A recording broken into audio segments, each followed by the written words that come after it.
Hi, I'm Bill O'Reilly. Happy New Year. Thanks for watching us tonight. The straight story about the murders in Benghazi. That is the subject of this evening's Talking Points memo.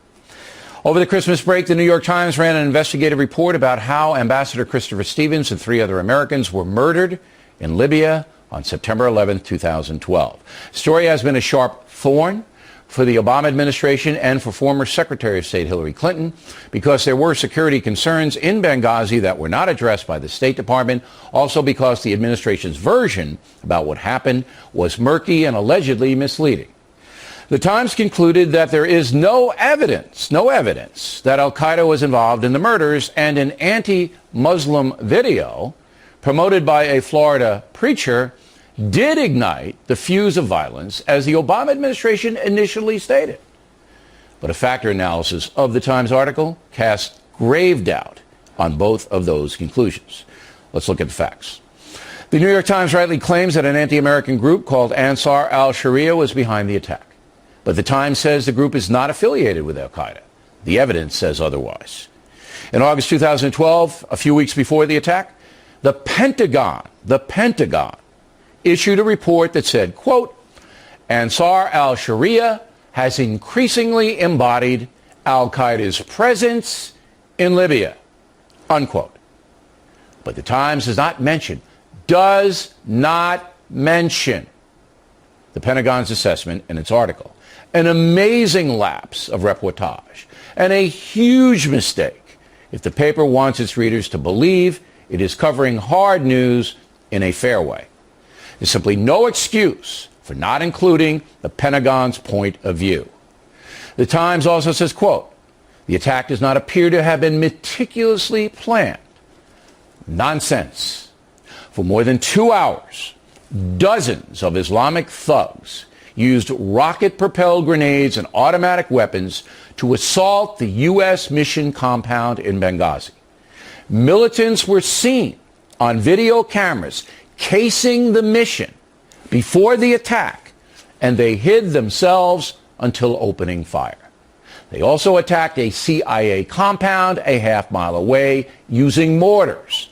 And the New York Times says the attack was not planned. Are you kidding me? I guess the word meticulously is the paper's fallback, but it is pure bull. And the coordinated violence eliminates the videotape as a spontaneous driver of the murders. It eliminates that. It's true the militants knew about the tape from Egyptian TV, but this Ansar group had used violence before. They didn't need a tape to commit murder. So Talking Points believes the Times story is deeply flawed, and the editors should have known it. Now, over the years, the paper has become deeply invested in changing America into a secular progressive country. And while it does do some noble reporting, a primary goal of the Times is to help progressive groups and politicians. You may remember the Times implied that John McCain had an extramarital affair during his presidential campaign against Barack Obama. The Times could produce no evidence, none, to justify that story. And to this day, Senator McCain is bitter about it. Now we have the lingering Benghazi situation that may hurt Hillary Clinton in her presidential run. Talking Points believes that was the motivation for the way this investigation was framed by the New York Times. I could be wrong, but I'm not wrong about the reporting. It is seriously flawed. And that's a memo. Now for the top story tonight, reaction. Joining us from Washington, Howard Kurtz. And from Miami, Bernard Goldberg. Both are Fox News analysts. So Bernie, we begin with you. Am I making any mistakes here? On the factual matter, I completely agree with you on your theory that the New York Times consciously had a pro-Hillary agenda. I don't know. Could be. But as you know, Bill, there is never a smoking gun memo that says, no, let's help the liberals and hurt the conservatives. But I think the reason so many people think the way you do about this, two main reasons anyway. The first reason, on the main conclusion in the 7,000-word New York Times piece that al-Qaeda wasn't involved, you're right. There are many responsible people in responsible positions who don't agree with that. And one of those responsible people is a liberal Democrat on the House Select Intelligence Committee, a liberal Democrat who flat out says Al-Qaeda was involved. The second reason is that was Adam Schiff in California. The second reason is that the New York Times has a, let's call it a credibility problem, mainly with conservatives. The paper went easy on Barack Obama when he ran for president. There's a strong suspicion they're going to go easy on Hillary when she runs, and not just on the editorial page. And because of that, and because of the McCain example that you correctly gave, a page one story with no proof implying that he had this affair, the New York Times over the years has squandered a lot of its credibility, and I think that's why you and others, I didn't even come at it like whether that. There's an agenda or not, I know, but I'm saying, well, let's just say others. Okay. Whether there's an agenda or not, believe there is. Okay, now let's get to Kurtz, who worked for the Washington Post and knows about the bureaucracy of these newspapers. There are 10 managing or associate editors on the masthead of the New York Times. 10. And then there's the overall editor, Jill Abramson, an avowed liberal woman, who has taken the paper since she took it over, way to the left, all right? Okay, and you're telling me, Kurtz, that 10 editors who read this article in advance, none of them would say, you know what, the Pentagon contradicts this. None of them do that? That's impossible.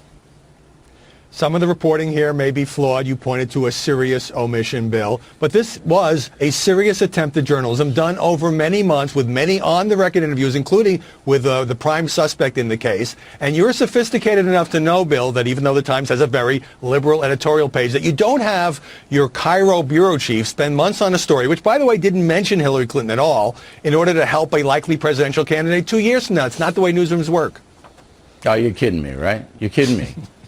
You actually believe that this story, all right, is a serious piece of journalism?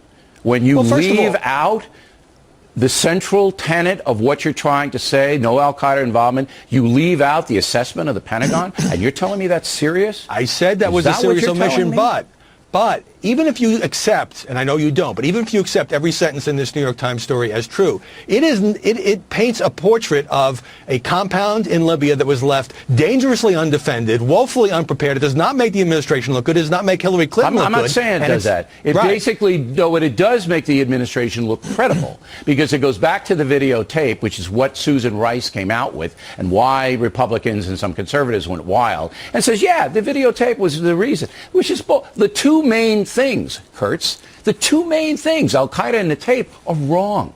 Wrong. All right? Whether or according to almost every intelligence expert in the world, this Ansar al-Sharia group has ties with Al-Qaeda. And they don't even mention it. Whether or not this group has ties with Al-Qaeda or not, they were local extremists out to kill Americans. They've got to mention the other side, and they did not. All right. I'm giving, God help me, I'm giving Goldberg the last word on this, Goldberg. You got it. Well, if you conclude that Al-Qaeda was not involved at a time, by the way, President Obama was running for re-election in part saying that Al-Qaeda was on the run. So if you conclude that Al-Qaeda was not involved and you leave out credible evidence to the contrary, it makes you wonder. That's all I'm saying. It makes you wonder about whether they had motives or not. Now, I happen to agree with Howard that 2 years out, they're not sitting there and having a secret meeting where they pull down the shades and give the secret salute and say, let's do something to help Hillary. I don't believe that happened either. They don't do that. They never do that. They never do that. They want an article with a certain flavor. That's what they want. But my point is, Bill, that when you leave out important things and you're already under suspicion, again, mainly by the right, they are not going to give you the benefit of the doubt. Well, I think I shredded that article here in 3 minutes and 33 seconds on this program, and I'll stand with what we did. Gentlemen, thanks very much. 2 footnotes. Howard Kurtz can be seen Sundays, 11 a.m., Media Buzz. BernardGoldberg.com is a must-read.